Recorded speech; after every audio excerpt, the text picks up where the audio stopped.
Hi, I'm Robert Jackman, and thank you for watching my channel, The Art of Practical Wisdom.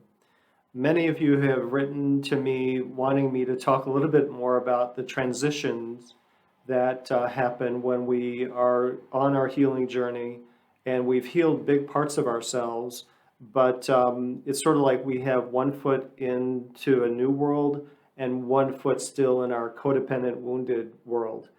And so it's one of those situations where we know too much, and we know too much now, and we can't go back.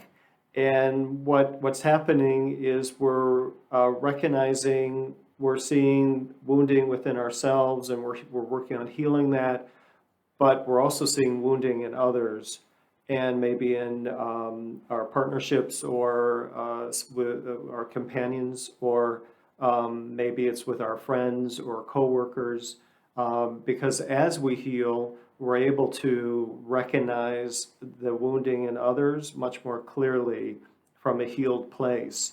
And so people will say, how do I navigate this? Because it is sort of an uncomfortable feeling.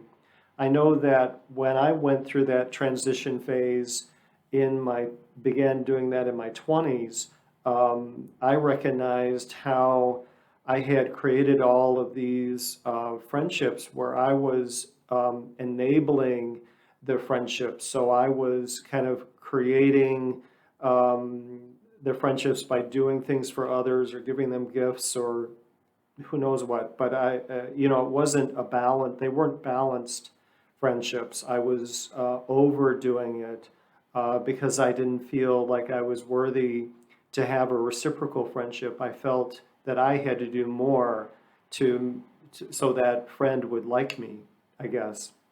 So when I began to work on my healing journey and I began to pull away from doing that, and I was just observing, okay, what's the quality of these friendships?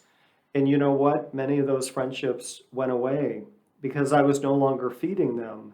I was no longer kind of propping them up and making them work. And that was really a hard transition for me.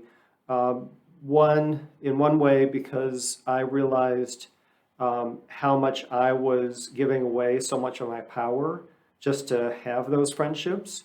And in another way, I realized that, okay, they weren't really stepping up and sort of feeding me. They were just taking from me, and they were okay with that. So it really educated me on looking for and creating more reciprocal friendships. And that's what helped me redefine that through the boundary setting of saying, this is what I need.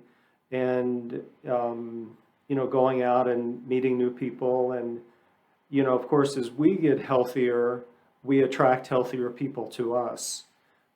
It's hard for us to be with other wounded folks when we have healed big parts of ourselves. Yes, we can do it, but it doesn't feel comfortable anymore because we've worked through so many big things, we've healed so much in our life.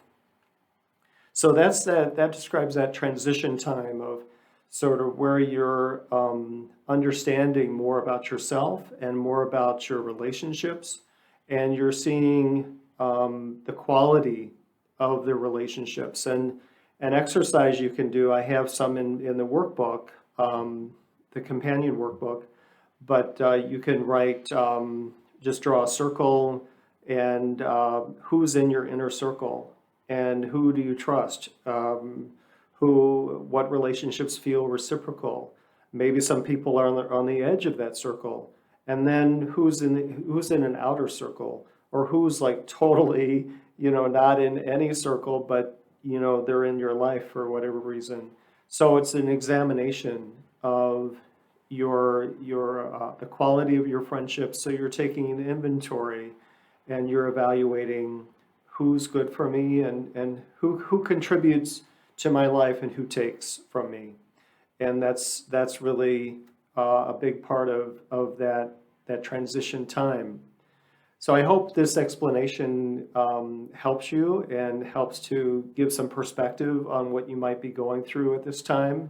And as always, continue reading the book, doing the exercises, and being gentle with yourself as you go through this process, because you're really doing a big overhaul of yourself as you go through this work. So take your time. It's not a race. Take your time and enjoy the journey. Blessings to you.